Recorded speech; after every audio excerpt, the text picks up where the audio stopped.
The man hurriedly used scissors to cut through a water pipe. Then he dismantled the bullets in his magazine one by one. He gathered all the gunpowder together, wrapped it up, and stuffed it into the steel pipe he had just cut off. Next he took off his socks, ripped apart his sneakers, and shoved the pieces into the end of the pipe. Finally he inserted the muzzle of his pistol into the other end. He tightly secured everything with plastic wrap. Just like that, a makeshift pipe bomb was ready. But that alone wasn't enough. By now the news that he was trapped in a dungeon spread like wildfire to assassins all over the world. For the $50 million bounty, they were all rushing toward him like madmen. He had to escape quickly. He grabbed a rock and smashed it against another pipe. As the water began flooding the dungeon, Ryan fixed the bomb to the wall. Meanwhile, the fastest killers had already reached the old man's house. They stormed into the room. I would have opened it. Where's the target? Where's my money? Clearly they didn't want to share the reward. They chose to search for Ryan themselves. This gave Ryan precious time. By the time they found the dungeon, Ryan was already underwater, fully prepared.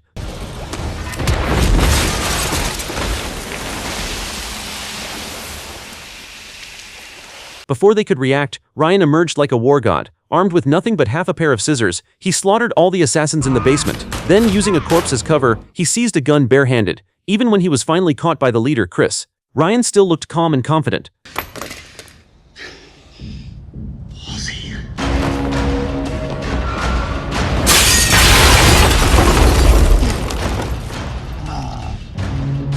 As the smoke cleared, Ryan limped forward, ready to leave. But suddenly, nice try, Pumpkin. Chris had survived. Ryan couldn't help but marvel at the man's insane toughness. Why? You want my foot in your ass? Ah, shit! Mother.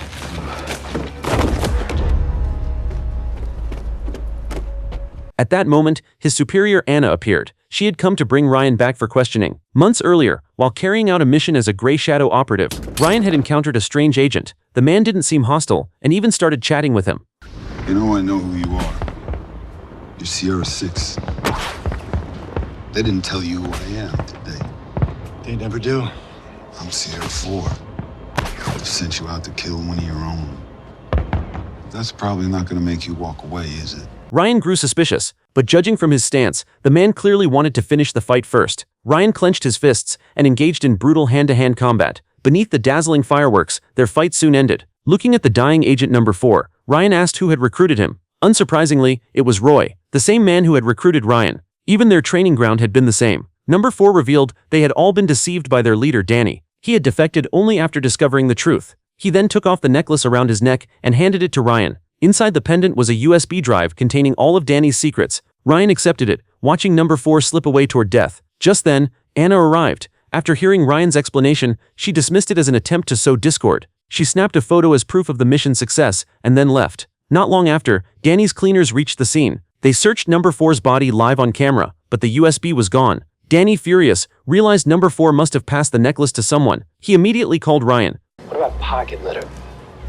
Did you get anything off his body? 6. Did he have anything on his person That you now have, that you like to give to me? Who was he?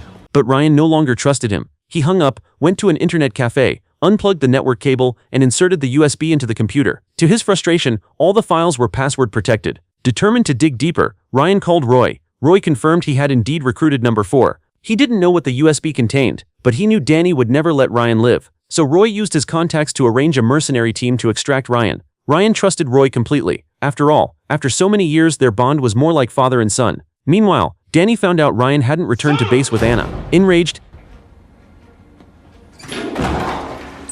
He's got it. Not necessarily. Yes, necessarily. That knuckle dragger sweated me on the phone. He knows.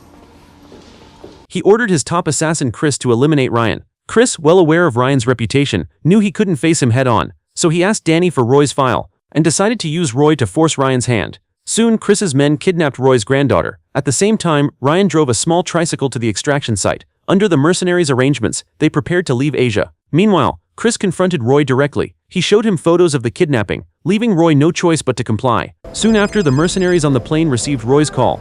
You know the individual you're escorting? I want him terminated. Come again? Keeps the body and everything he has on his person.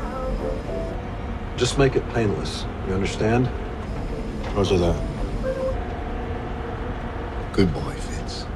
They quietly signaled one another and crept toward the sleeping Ryan. But Ryan had long been prepared. As a highly trained agent, he knew Roy must have been forced into betrayal. He just didn't expect Chris to act so quickly. The local mercenaries meant nothing to him. But in the middle of the fight, a gun accidentally discharged, igniting a nearby fuel tank. The explosion ripped a hole in the plane. With the cabin depressurized, the aircraft plunged out of control. Worse, flying debris smashed into the engine. The plane was going down fast. Ryan struggled to reach the parachutes, but a violent gust shredded the cabin. Forced to improvise, he clung to the cargo rack to stabilize himself and made another attempt. This time, he finally got hold of a parachute, but with the plane spinning wildly out of control, could Ryan really manage a safe jump?